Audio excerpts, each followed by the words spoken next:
I'm rewatching the last episode of The Summer I Turned Pretty, and we have to talk about this last scene with Belly playing volleyball. Her speech in particular gave us way more insight into how guilty she felt and why she ultimately decided to choose Jeremiah. So she was obviously talking to her volleyball team and apologizing to her coach, but Jeremiah is right there. And if you really look into what she's saying, it actually all makes sense for her relationship and what happened between her and Jeremiah this past year too. Okay, so she's apologizing to her team about disappointing them last season, and she knew that she disappointed Jeremiah last summer when her and Conrad got together on the beach. Then she goes on to say that she was basically just distracted and her head and her heart were not where they should have been, and that she shouldn't make excuses and she let the team down, which pretty much parallels what she said to Jeremiah when they got a flat tire, that she forgot about him and she hates herself, and that she hates that she let him down. Also her saying that she was so ashamed, which is pretty much the vibe that we got from this entire conversation, especially with Belly feeling so regretful about what happened at the funeral. Okay, and then Belly says, "You gave me a shot and I blew it," which obviously means that Jeremiah confessed his feelings for Belly, they kissed, and then she blew it up by getting with Conrad. Then she moves on to saying that she really wants another shot. I've seen Belly do this a couple of times with Jeremiah this season, most notably when she asked him, "Why didn't you kiss me?" at the golf course. Next, Belly asks for another chance, and then she explains what she'll do if she gets it. And we saw Belly kind of going through this in her head when she was outside by the pool with Conrad. She said, "If you get another chance, you'll do everything you can not to mess it up again," while she's looking back at the house at Jeremiah. I love this part of her explaining that she will do literally every little thing that she can to win the team's trust back. She'll ride the bench. She'll look at Jeremiah in this photo instead of Conrad. She'll carry equipment. She'll put on a song after Conrad gives Belly a sweatshirt so that Jeremiah's mood can be lifted up. She'll refill everyone's Gatorade, and she'll eat the Swedish fish when she's done with the Sour Patch Kids. And then she ends it by saying, "Just please give me another chance," and saying all the right things to make Jeremiah believe that she really is picking him. I also love the coach's response by saying, "I'm gonna hold you to it, okay?" And she says, "We'll see how this goes," and Jeremiah is back in the frame. Really love this foreshadowing moment if you think of it in terms of Belly and Jeremiah. It's like, okay, you're getting your second chance.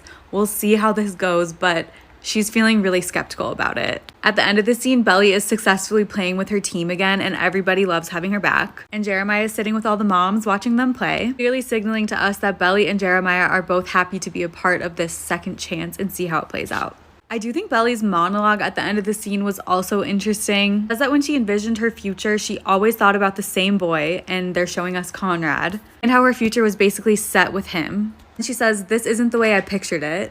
I was waiting for her to say but that never came. And then she just ends it by saying, "The future is unclear, but it's still mine." I think this signals to us that Belly is still unsure about what's going to happen in her future. Will it be the way that she's always envisioned it, or will it be something new? Now she's feeling really great because she actually got a second chance. She worked really hard to prove that she was ready for it, and she actually made a decision between Conrad and Jeremiah. So I think she's telling us here that she's taking back her power, and she's finally starting to feel a bit more confident, which is great for her for season 3 because she's going to have a lot of decisions to make.